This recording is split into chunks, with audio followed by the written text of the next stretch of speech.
Oi, sejam bem-vindos a mais um episódio do podcast Novo Amanhecer. Eu sou o Thiago, educador social, Eu sou a Mariana, psicóloga.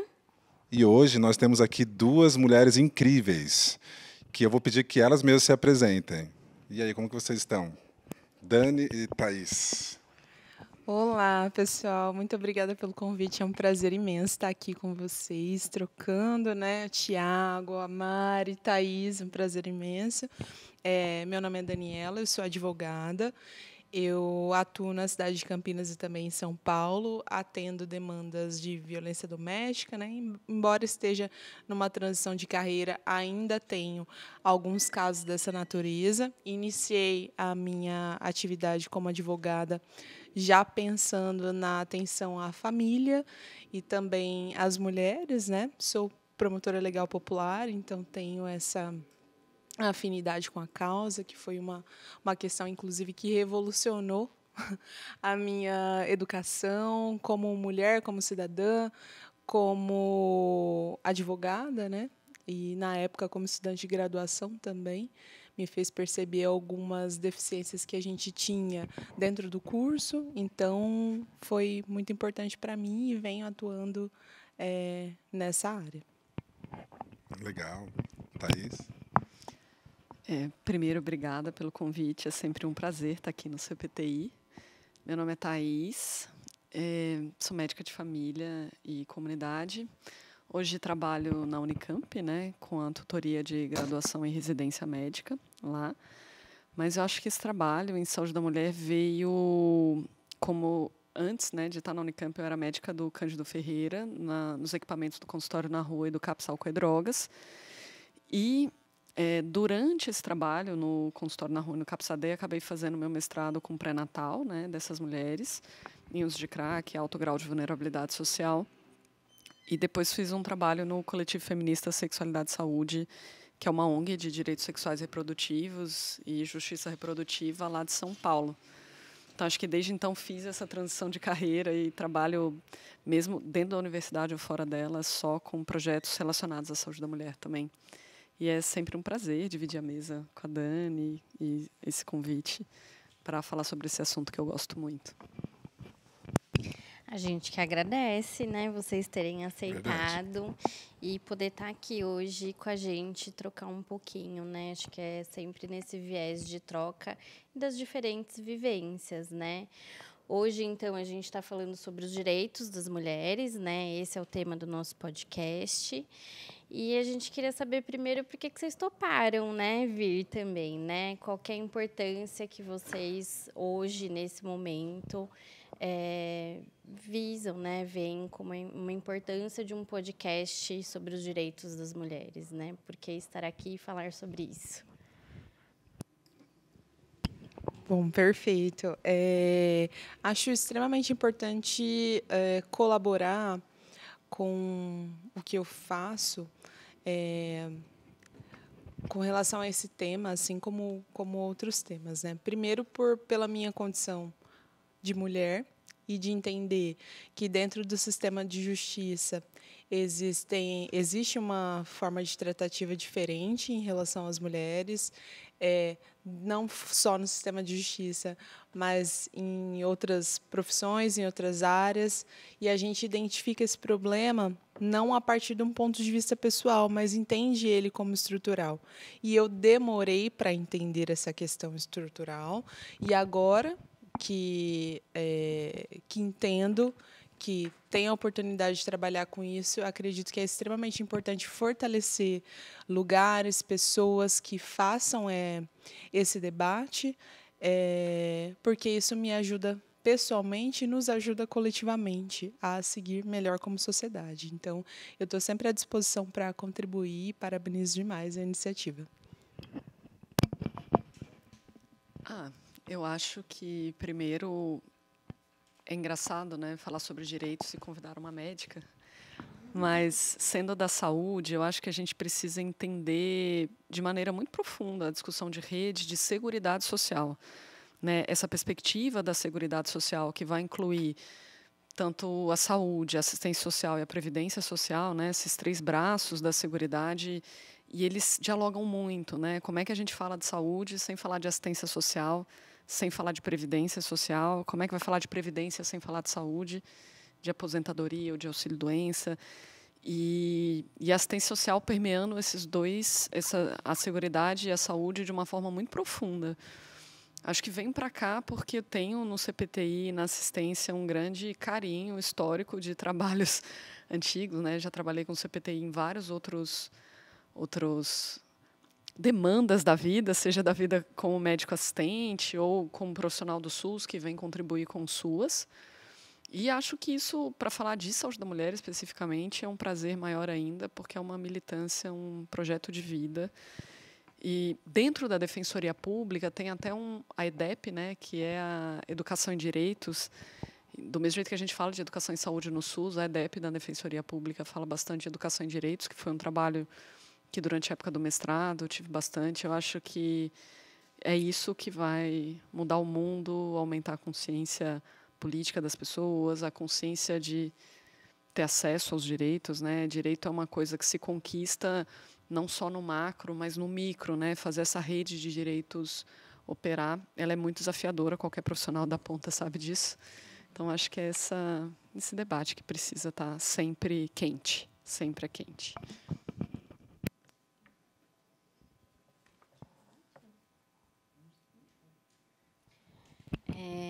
Eu estava aqui contando um pouquinho, até antes, Dani, para a Thaís, que essas temáticas, né, quando a gente fala dos direitos, é porque tem a ver com uma atividade mesmo do Novo Amanhecer, que é a linha do tempo, né? E ela vai trazer essa linha do tempo de gênero, né? Ela traz muitas leis, uma legislação que durante muito tempo perpassa por um não direito, na verdade, né? Um não direito de existir, né? Você está sempre num lugar que é não exercer qualquer tipo de cidadania. Né? Então, você precisava permissão para fazer coisas, você não podia sair. E o quanto que esses lugares, né, perpassam pelas nossas histórias, né? Essas violências perpassam por nós também, né? E de várias gerações, porque a linha do tempo ela tem essa ideia que a gente possa olhar, né? Então vamos pegar alguém de gerações anteriores aí que é uma relação de afeto que eu tenho, né? Que história de vida é essa e que passou por esse momento de vida histórico nosso, né? E aí, não sei, queria que vocês falassem um pouquinho, assim, né, de como que vocês visualizam um pouco isso, né, do que a gente já conseguiu fazer alguns enfrentamentos, né.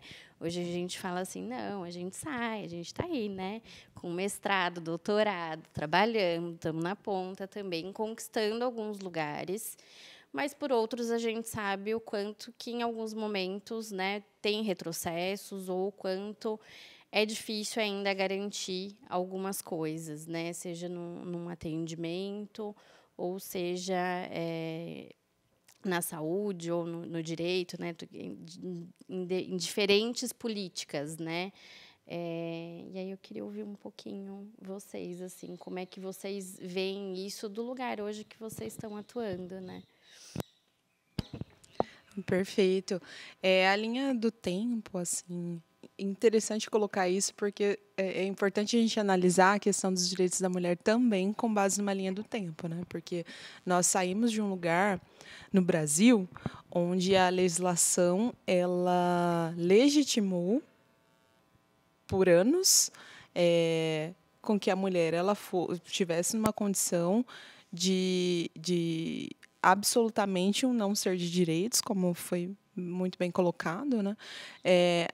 O Código Civil de 1916 previa, entre diversas outras disposições, que a mulher, para ela comprar, para ela praticar atos da vida civil de ordem econômica, ela precisava de autorização, ela precisava de um marido, senão ela não existia, senão ela não era...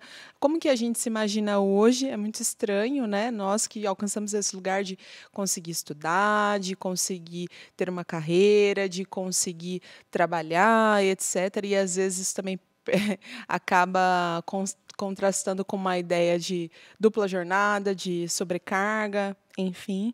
Mas, partindo desse ponto de vista, eu não me imagino hoje, com a vida que eu tenho hoje, pedindo autorização para fazer absolutamente nada.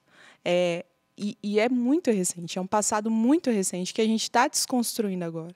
A mulher, ela só foi aparecer como sujeito de direito na Constituição de 88. É extremamente recente. E aí vem Lei Maria da Penha, agora a gente tem o feminicídio, temos também uma ampliação do conceito do que é o estupro, que antes era uma questão muito restrita, né, se restringia a penetração, e também era consertado pelo próprio casamento. Então, hoje, são situações que enxergamos como absurdo, mas há pouquíssimo tempo era totalmente natural, era naturalizado pelo direito brasileiro. Então, a gente tem a questão da norma como uma construção social, e a construção social deve ser totalmente fiscalizada, e esses movimentos de base, como o que a gente está fazendo aqui hoje, conversando sobre isso, são os pequenos passos que a gente dá no dia a dia para manter o que existe e melhorar. Buscar sempre melhorar, identificar as falhas e melhorar. E são muitas.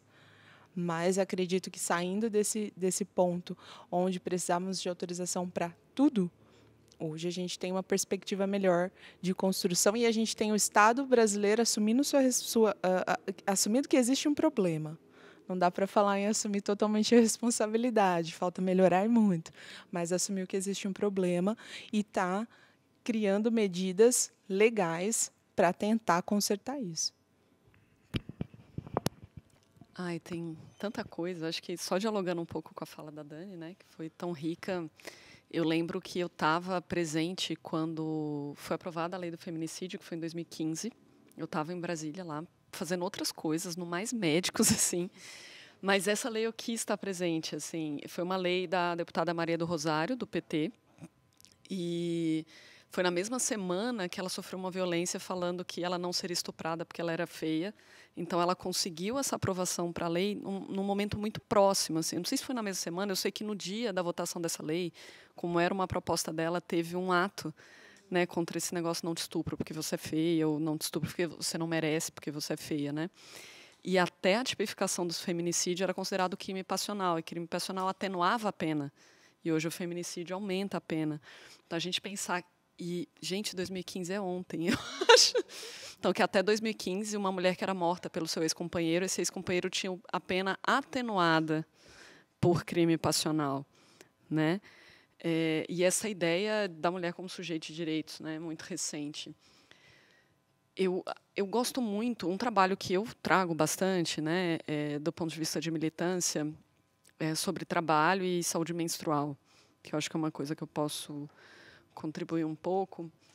Claro que, para a gente pensar em trabalho, a gente precisa fazer um recorte de raça, né? Enquanto mulheres brancas precisaram lutar pelo direito ao trabalho, as mulheres negras sempre trabalharam. Então, esse discurso, né, de lutar para estar no mercado de trabalho não é de todas as mulheres, é só de mulheres brancas, né, que tiveram esse privilégio de não trabalhar. Então, deixando esse conceito de raça marcado no debate ao trabalho, eu sempre brinco assim, se eu pensar num corpo de uma mulher cis, né, que a gente pode chamar de menstruante, ou gestante, ou lactante, nós temos acesso ao trabalho. Então, o que é menstruar se eu trabalho numa fábrica, numa linha de montagem? O que é você ser caixa de supermercado com tempo contado para ir no banheiro menstruada? Eu já atendi muita gente que queria parar de menstruar por condições de trabalho. Né? Tanto no SUS quanto na rede privada. Dou aula numa escola americana e a gente tem que bater um ponto de dedo de uma sala para outra, não dá tempo, e eu vazei uma vez com criança pequena que viu sangue na minha calça e os pais, enfim. Né? Então, o mercado de trabalho não está preparado para menstruantes, em questões muito simples, nem gestantes. Quais são as legislações que a gente tem para trabalho e gestação? Ao que as mulheres gestantes são expostas no mercado de trabalho?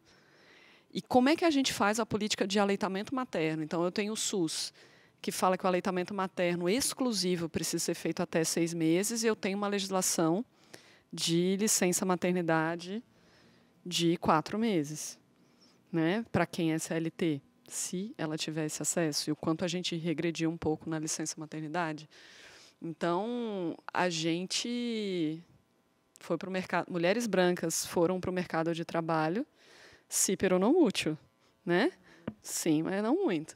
E as mulheres negras, né, além delas sempre estarem no mercado de trabalho nesse reconhecimento de subhumanidade, é importante marcar que todo esse debate de saúde menstrual, né, ou de gestação e lactação, são as mulheres negras que têm as piores condições de trabalho globalmente e que mais sofrem com a precarização do trabalho ou com a precarização das leis que protegem gestação e amamentação. Acho que isso é um bom debate, né? Vou fazer uma pergunta sobre o que você disse no começo. Eu acho que, para mim, ficou muito distante. Assim, eu sei que o problema é uma estrutura, né? É o patriarcado, é o capitalismo, a igreja, todos eles fazem parte dessa estrutura, assim. Mas para mim foi difícil entender assim a relação direta entre, né, a estrutura e como que as mulheres são tratadas no ambiente de trabalho, enfim, em todos os lugares, assim. Você poderia só dar uma explicitada, assim, para que as pessoas que estão ouvindo a gente compreendam qual é esse caminho, assim, até chegar nas mulheres do machismo, do patriarcado?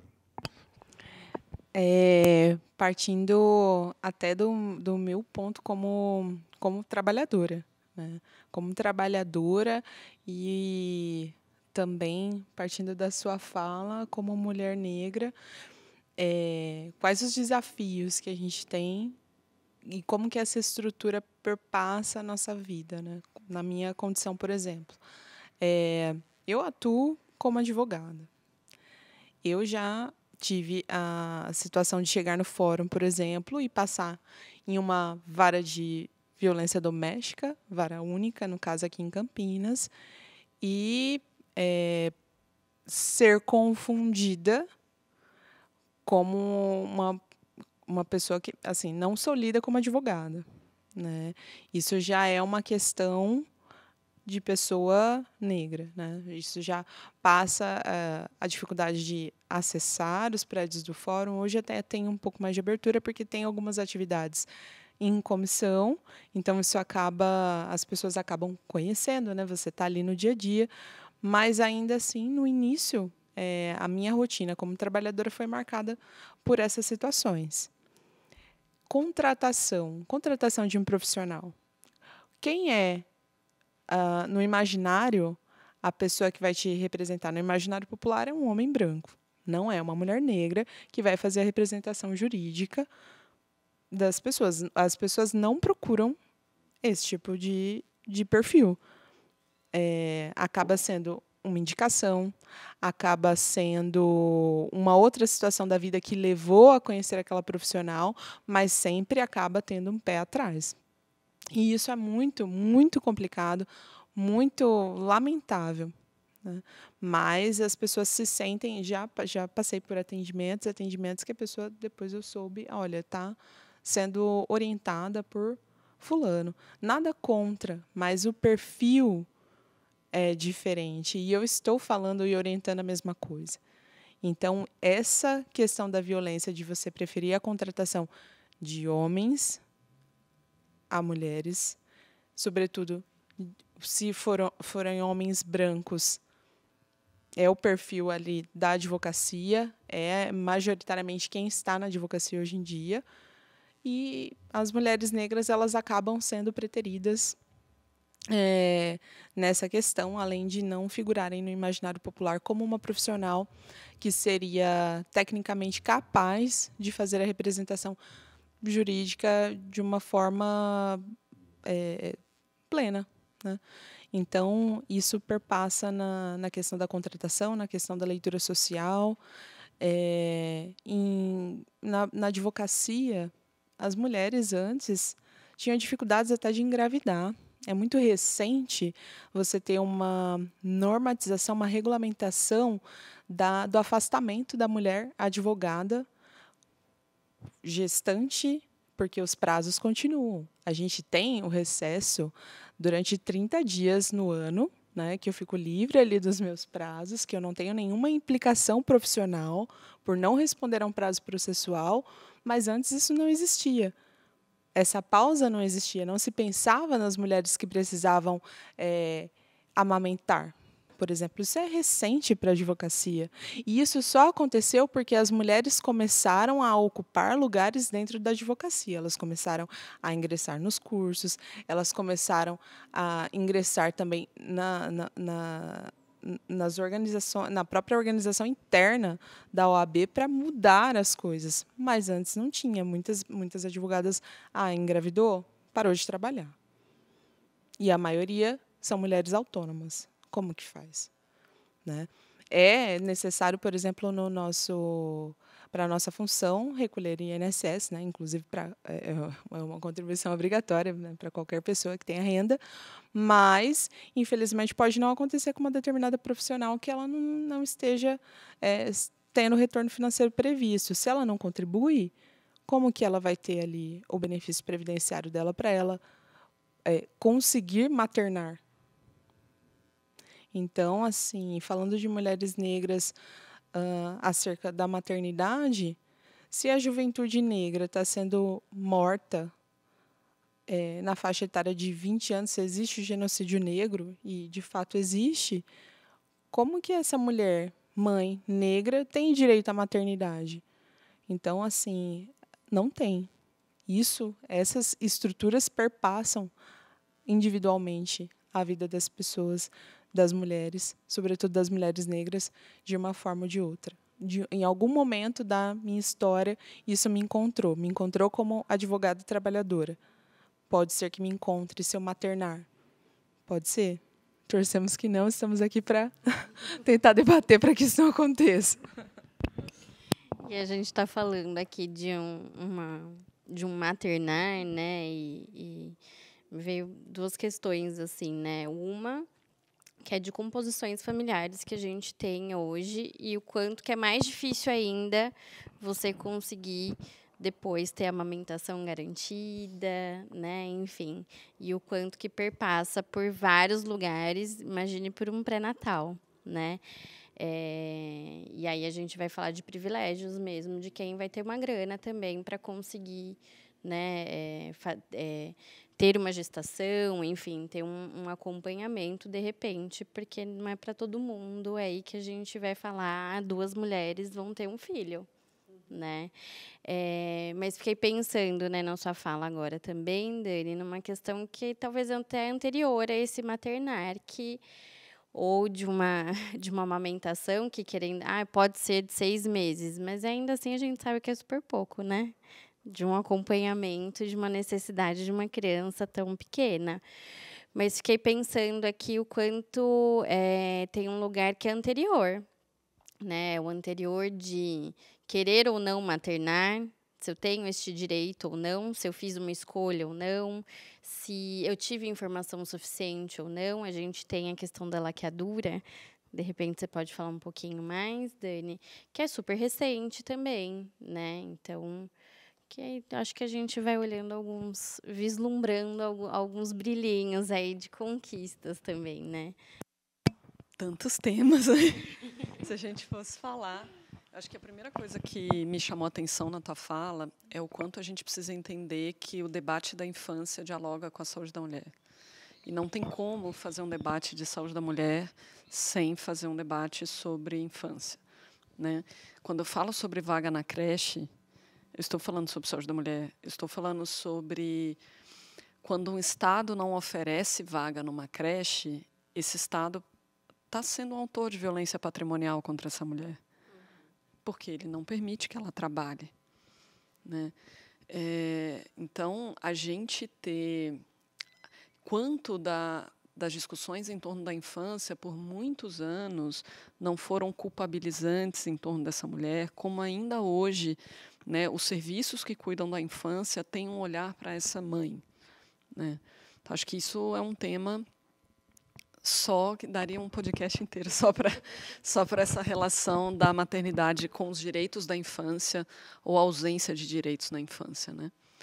E sobre duas mulheres querendo gestar e novas configurações familiares, uma questão curta, assim. Em Campinas, a gente tem serviços de tecnologia reprodutiva SUS. Isso é um grande privilégio num cenário nacional. A gente sabe que essa não é a realidade do cenário nacional. E eu acho assim que o SUS é um grande celeiro de boas políticas e políticas muito avançadas em todos os cenários, nesse sentido de novas configurações familiares, LGBT, etc. Então, hoje, a maternidade lésbica está entre as políticas que são indicação de tecnologia reprodutiva. A questão é que esse acesso, do ponto de vista técnico e financeiro, é muito complexo, né? São muito menos serviços do que a demanda. Nós estamos num município privilegiado, que tem um serviço e ele ainda assim é insuficiente pela demanda. Imagine fora, né, de grandes centros, norte, nordeste, enfim. Isso inclui a discussão de aborto legal, por exemplo. O aborto legal deveria ser praticado por qualquer serviço de saúde e, infelizmente, por uma série de questões morais, ele não avança para ser praticado em qualquer serviço. Ele acaba muito centralizado nos serviços específicos e especializados em aborto legal, que também são muito poucos no país, são pouquíssimos fora de capitais. A gente também tem esse privilégio, a gente tem um serviço de abortamento legal em Campinas, que funciona muito bem, mas isso é Campinas, por não ser uma capital, ter um serviço de aborto legal que funciona bem, ter um serviço de tecnologia reprodutiva que é insuficiente para a demanda, mas funciona bem também, é um privilégio que não é o cenário no país. E a gente pode conversar um pouco sobre isso. Não, é verdade isso aí, porque Campinas é a cidade com maior renda per capita do país, né? Eu acho que não dá para usar muito como parâmetro, mas a gente tem sorte de estar nessa cidade. Eu acho que, pelo menos, servir como exemplo para novas políticas, assim. Mas eu queria, agora que você está falando do cenário da saúde, eu queria saber como que a pandemia impactou a saúde. Como que você viu isso de dentro? Positiva, negativamente? Ai, gente, olha, se fosse para falar eu acho interessante a gente pensar na pandemia na saúde da mulher, porque muito se discutiu sobre a pandemia numa perspectiva da assistência ao Covid, mas a questão é como o Covid e a assistência ao Covid impacta na saúde da mulher e nos direitos da saúde da mulher. A gente teve um exemplo muito emblemático, que é o Hospital Pera Labaiton, em São Paulo, que é o maior serviço de aborto legal no país, e ele foi fechado por uma semana, mais de uma semana, pouco mais de uma semana, porque ele não foi considerado um serviço essencial e ele foi formalmente fechado por uma semana, mais de uma semana, acho que foi menos de 2 e mais de uma. Então, a gente teve a interrupção do serviço do Pérola Byton, e aí houve uma briga enorme, uma movimentação popular dos movimentos feministas em São Paulo muito grande. O Pérola Byton rapidamente reabriu, e ainda mais é um serviço de aborto legal que cada semana conta. Cada semana conta, uma semana a mais, né?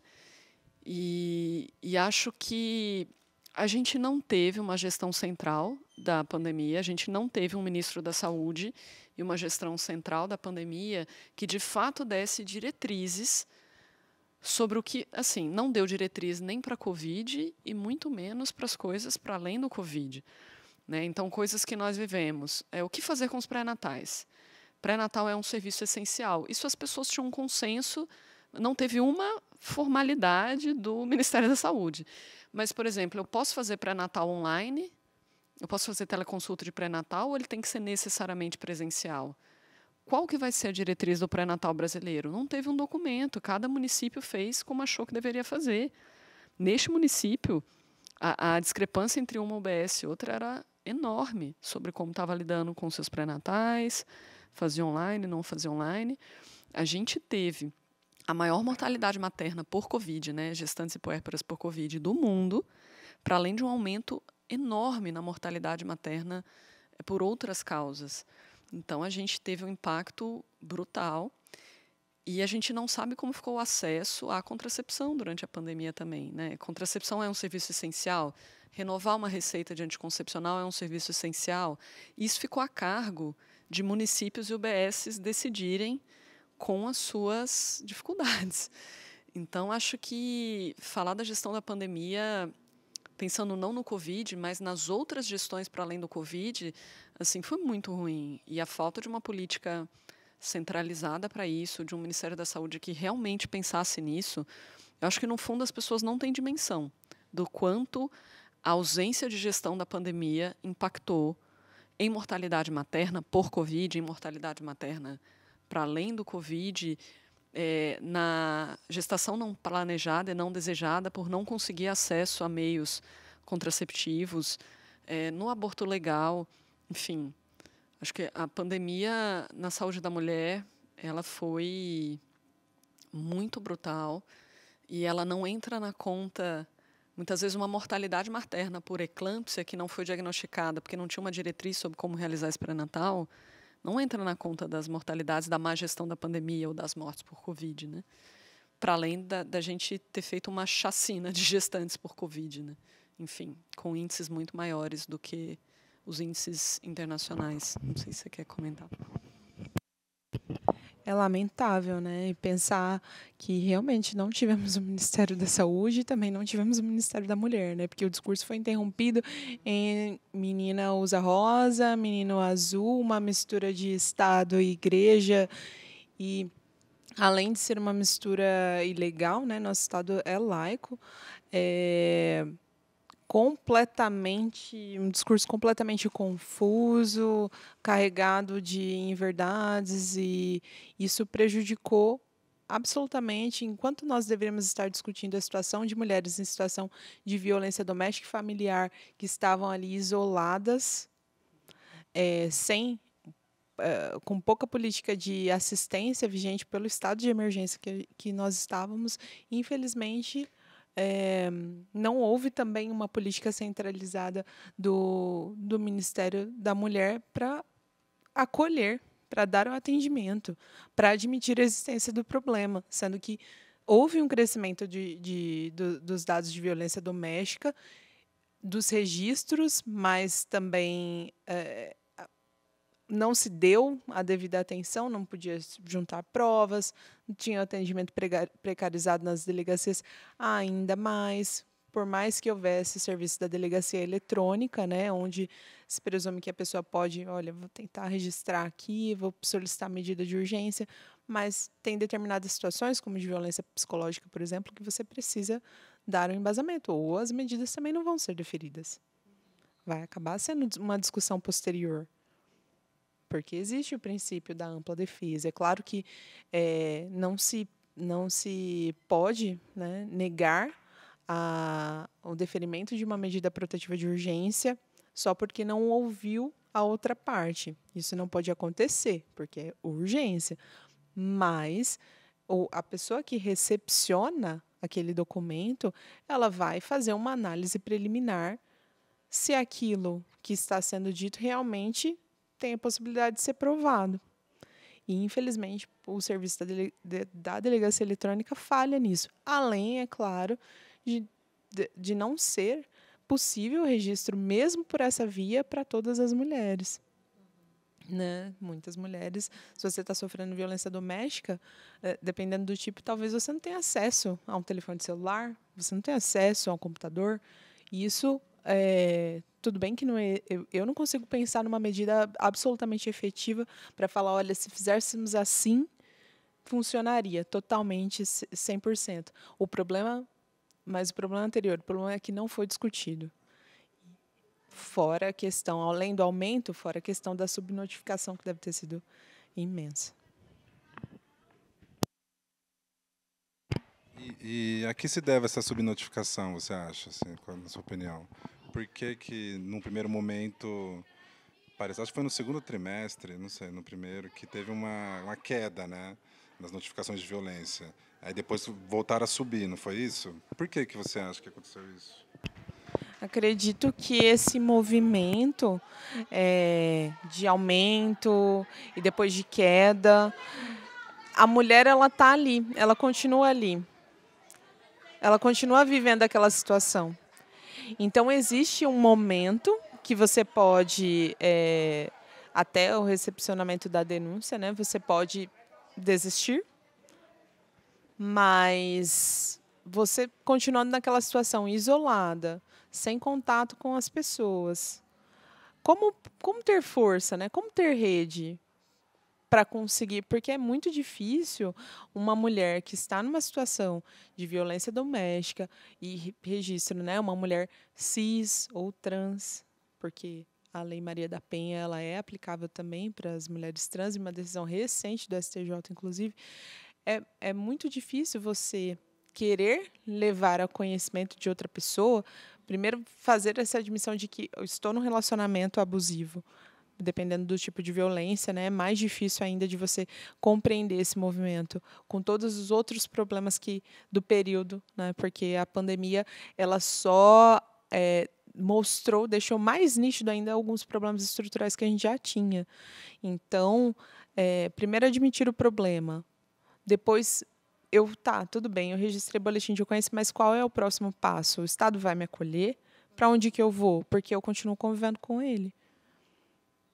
Então, acredito que esse movimento de baixa e aumento de casos seja também por isso. Eu fiquei pensando também porque a gente tem os serviços que geralmente disparam as notificações. O serviço de saúde, eu acho que é o serviço que mais dispara as notificações de violência. A gente tem o SINAM, que é o Sistema de Notificação, né, Nacional, e ele é uma notificação compulsória para qualquer trabalhador de saúde, público ou privado. A violência contra a mulher e a violência contra a criança é um agravo de notificação compulsória, mas isso vai para um dado de saúde, isso não vai para o judiciário. Então, é bem importante assim, para os trabalhadores do SUS ou do SUAS que estão ouvindo saber que violência contra a criança ou contra a mulher é um agravo de notificação compulsória. Isso não significa que você está denunciando esse agressor, não precisa da autorização da mulher para fazer uma notificação de violência, porque não é denúncia, isso não vai para frente, isso só gera os dados. Outra coisa é a mulher denunciar o agressor ou ter uma denúncia por terceiros, que eu acho que isso a Dani pode falar melhor do que eu. Mas a escola, o SUAS e o SUS, que eram os 3 serviços que mais fazem essas notificações e que mais geram esses dados fora do judiciário, que eles são maiores do que os dados de origem do judiciário, em geral, eles estavam todos à distância e preocupados com o Covid. Assim, pensando no SUS, estava muito voltado para assistência ao Covid, né? E as escolas estavam todas à distância. Então, a notificação de violência sexual na infância foi muito subnotificada, né? E a gente pensar que essas mulheres ficaram isoladas com o agressor. Então, a gente sabe que a maior parte da violência contra a mulher e da violência contra a criança é praticada no domicílio. E existe o mito também da família protetiva. Isso no SUS, isso no SUAS. Não, porque a família cuida, né? Que família que cuida? Se a gente for pensar em autoria de violência para essas populações vulneráveis, que a mulher e a criança, a violência não é na rua, a violência é no domicílio, a violência é intrafamiliar. Então, e essas pessoas estavam restritas às suas famílias, num lugar muito mais de vítima de violência do que de se fortalecer e construir essa rede para sair dela, né? Então é isso, né? Tipo, a pandemia ela mostrou como certas coisas são super importantes, assim, como a rede, formação de rede, né? Que num primeiro momento aí, quando cortou isso, as pessoas se viram isoladas, né? Sem esse apoio. Vocês acham que as redes sociais ajudou nesse sentido de formação de rede, de posicionamento, de movimentos sociais? Acredito que as redes sociais elas têm uma força muito grande, né? E a gente não pode negar que a gente tem o reflexo disso com a eleição de uma pessoa com base em fake news. Isso é um reflexo da força das redes sociais. Então, eu acredito que existe, sim, uma grande possibilidade de informar, como também desinformar. Então, nós temos que também ter o domínio dessas redes para conseguir informar. Então, acho que ajuda no seguinte sentido, que eu posso, se eu tenho uma rede social, eu posso fazer uma busca de grupos de apoio. Eu posso seguir uma pessoa que fala de um tema que eu quero me informar mais. Talvez seja um caminho, né? Talvez seja um caminho, mas infelizmente a gente tem que ficar atento de que é necessário filtrar o que vem dessas redes, né? A gente precisa fazer uma leitura um pouco mais profunda das informações que a gente recebe, que são informações imediatas, né? Então ali todo momento na tela do celular chegando, e essa questão de filtrar a informação que a gente recebe perpassa também todas as questões de educação e enfim, né, que tem problemas também estruturais. Mas acredito que o fato de você conseguir se comunicar pode ajudar sim. Pode ajudar sim. Hoje se discute mulher na mídia de uma forma diferente, né, do que há 10 anos atrás, por exemplo. Então, acho que nesse sentido pode ter sido positivo sim ter o acesso às redes sociais. Eu acho que foi positivo no sentido porque não tinha outra alternativa também. A gente estava na pandemia, não tinha outra alternativa. Se não fosse rede social, se não fossem as teleconsultas, os teleatendimentos, os tele isso, os tele aquilo, o mundo tinha parado mais do que parou. Mas é muito interessante a sua colocação, né? Eu acho que assim as redes sociais cresceram e elas têm uma importância. Elas cresceram durante a pandemia, elas conseguiram uma importância que eu acho que não tem volta mais. Não é só o papel das redes sociais durante a pandemia, é como elas se constituíram para o durante e pós-pandemia. Eu acho que aí vai ter esses dois movimentos, um de disputa de redes sociais e disputa de conteúdos em rede social, que é o que a gente está fazendo aqui, levando uma informação de qualidade, fazendo uma disputa desse espaço com bons conteúdos.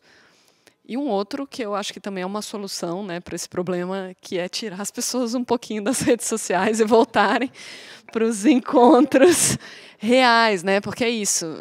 E isso teve muito. Como é que eu vou dizer que não tem o kit gay na escola? Você precisa ir na escola, porque qualquer pessoa que está na escola sabe que não tem um kit gay na escola, né? Então, mas também acho a importância de fazer a disputa, né? Porque a gente não vai nem disputar eleições mais, nem fazer uma disputa. Eu não gosto desse nome ideológico, assim. Disputa ideológica é um nome muito ruim. E ele é muito usado, inclusive, por pessoas que têm uma conduta política assim, que é um pouco contrária ao que a gente fala. Assim. Não, eu acho que a gente está lutando. Olha, educação sexual na escola é importante para a prevenção de violência sexual, né? E a gente que acha que educação sexual na escola incentiva sexo e não pode ser feita. E essas pessoas que antagonizam um pouco as ideias que eu tenho, né, sobre gênero e sobre sexualidade, sobre essas políticas, usam muito essa palavra ideologia. Eu acho que não é uma disputa ideológica, né? Mas eu acho que a gente precisa debater um pouco mais as ideias e é quase uma disputa de narrativa mesmo sobre o mundo, né? E que eu acho que tem que ficar no plano da narrativa, mas que é muito legal concretizar e sair, né? Então vamos ver os dados, aonde as crianças são violentadas. Se eu der uma aula de educação sexual, eu aumento gestação na adolescência ou eu diminuo gestação na adolescência? Então trazer para o concreto e trazer para a vida é importante, mas disputar as redes para mim é um caminho sem volta.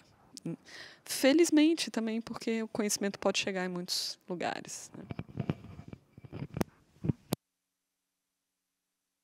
E talvez, né, falar sobre redes sociais, o uso da internet, enfim, é falar de que formas que a gente tem todo esse histórico que a gente está trazendo e um tanto de violências, né, porque a gente acabou falando bastante aqui, né, quais são as violações desses direitos, mas que lugares que a gente vislumbra aí também como lugares de resistência, né? Acho que vocês se apresentam falando de diversos lugares que vocês já passaram, enquanto pessoas, né, que estão aí, tá na vivência de vocês e que certamente fortalece de alguma forma para que a gente, né, consiga seguir em frente aí com um tanto de questões que estão aí no nosso cotidiano, né?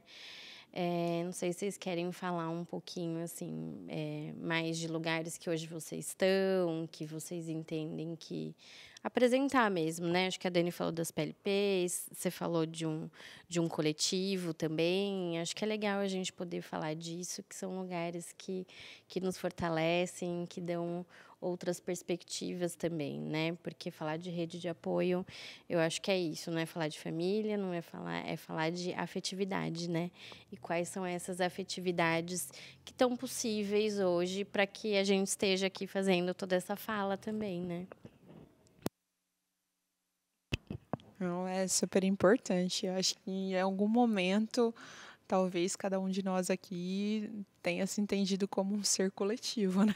Todos os lugares que eu acabei passando, eu procuro pessoas que tenham as mesmas ideias que eu. Por exemplo, na faculdade, eu tive a sorte, né, de encontrar poucos, mas alguns colegas de curso, pessoas negras, e fizemos o quê? Um coletivo. Fizemos um coletivo, atuamos no centro acadêmico, tentamos, né, levar as pautas. Então, isso, para mim, me marcou muito e é uma coisa que é presente na minha vida desde sempre. Na OAB, por exemplo, atuo nas comissões, que é a Comissão da Igualdade Racial e também a Comissão sobre a escravidão no Brasil, né? Então, essas duas comissões, embora elas discutam a negritude, tem mulher, a diretoria, pelo menos a Comissão da Igualdade, é formada por mulher, né? Eu tenho o prazer de compor esse trabalho lá. Então, assim, estar em grupo é muito importante. As PLPs, que são as promotoras legais populares, e aqui em Campinas, que são promotoras legais populares Cida da Terra, é uma organização de expressão nacional, e uma organização da sociedade civil de expressão nacional, e qual que é, entre várias ações, né, mas o que elas fazem? Elas fazem um curso para preparar mulheres, e especialmente mulheres da periferia, para temas para discutir sua condição de mulher. Então, isso vai perspassar a questão da saúde, de uma análise jurídica da condição da mulher. Fala-se muito de Lei Maria da Penha. Então, assim, isso me abriu, me ampliou a minha visão sobre mim mesma e sobre o curso que eu estava fazendo e como eu tive que procurar outros lugares, porque, embora eu estivesse ali dentro da universidade discutindo direito, não se falava da forma que elas falavam, que eu entendo que é a forma necessária para discutir mulher, dentro do curso que fala sobre o básico, né? Que fala sobre como é que você vai atuar na área de família se você não entende que a mulher na família tem um papel, né, socialmente construído, e que, se você, dependendo do atendimento que você presta para aquela mulher, você acaba levando ela para um outro lugar muito equivocado dentro de um atendimento jurídico, né? E, infelizmente, essas questões são pouco discutidas. Quando são discutidas, não tem um currículo, é uma análise discricionária daquele professor ou daquela professora que está ministrando a matéria, né? E fica ali também com a questão da violação de direitos da mulher como uma violação de direitos humanos, porque e está previsto na Lei Maria da Penha, também não existe essa abertura. Isso eu fui entender e aprender nas coisas que eu fui buscar fora da universidade.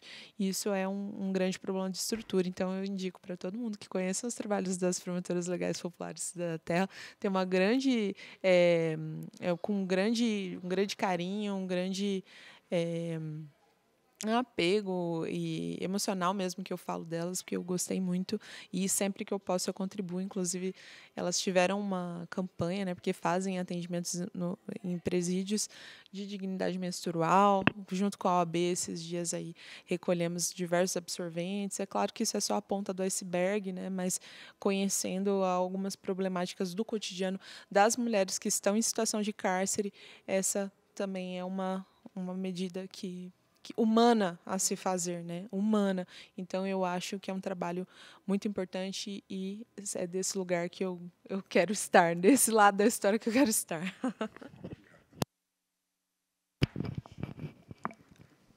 Eu acho, para mim, engraçado, assim, eu fui militante do movimento estudantil, mas eu nunca discuti muito gênero no movimento estudantil, porque a gente está falando. Entrei na faculdade há 17 anos atrás. E é muito interessante, porque hoje eu não conheço uma graduação de medicina que não tenha um coletivo feminista lá dentro, Mas quando eu fiz, tinha um debate de gênero, mas era muito mais incipiente.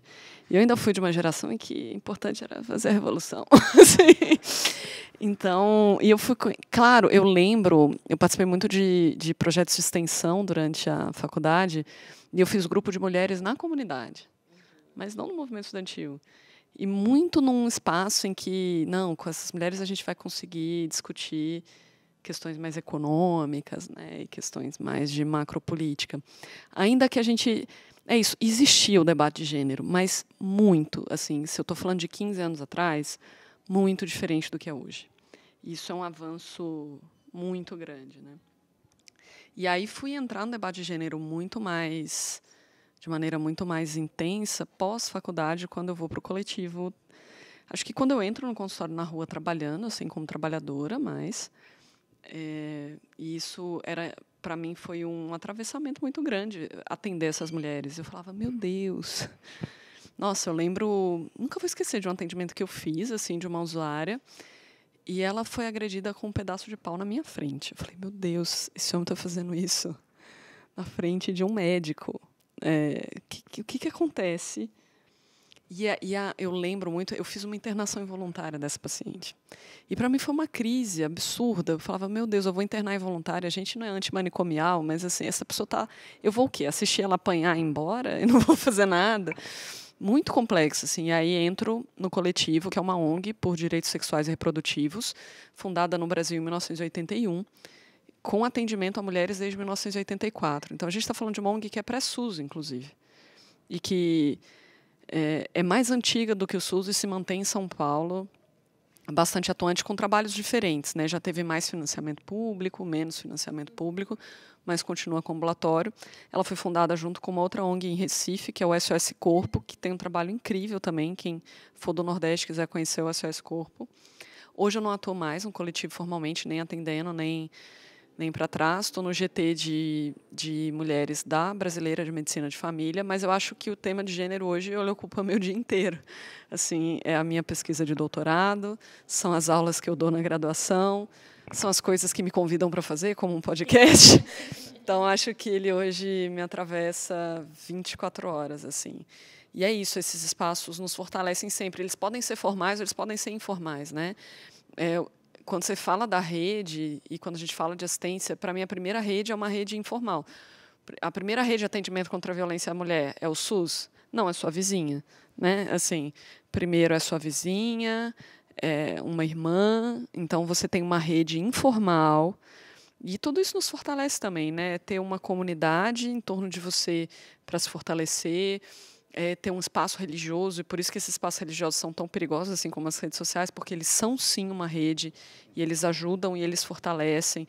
Então, os espaços religiosos, espaços comunitários, depois os espaços formais, seja um coletivo, né, um grupo de igreja, um grupo no SUAS, né, com um equipamento como o CPTI, que tem uma série de grupos de mulheres na atenção primária. Então, a gente vai criando esses coletivos mais formais ou menos formais, mas estar junto é sempre uma fortaleza, né? De certa forma.